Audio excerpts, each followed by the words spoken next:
Il était une fois, dans les majestueuses montagnes du Tibet, un jeune moine nommé Tenzin.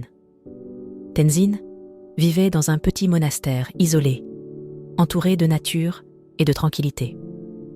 Un jour, le grand maître du monastère, Lama Dorje, convoqua Tenzin dans son humble demeure.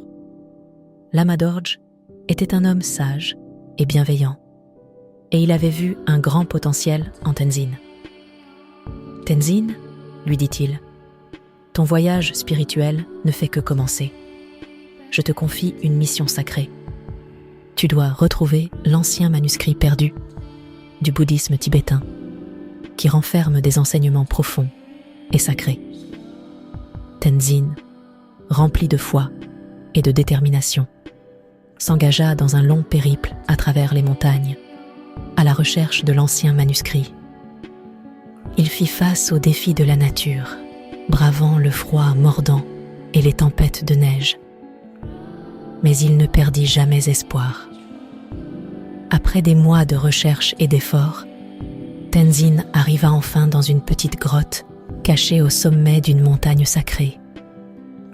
Dans cette grotte, il découvrit le précieux manuscrit tant recherché. Il ressentit une grande joie et une profonde gratitude envers les maîtres qui l'avaient préservé pendant tant d'années.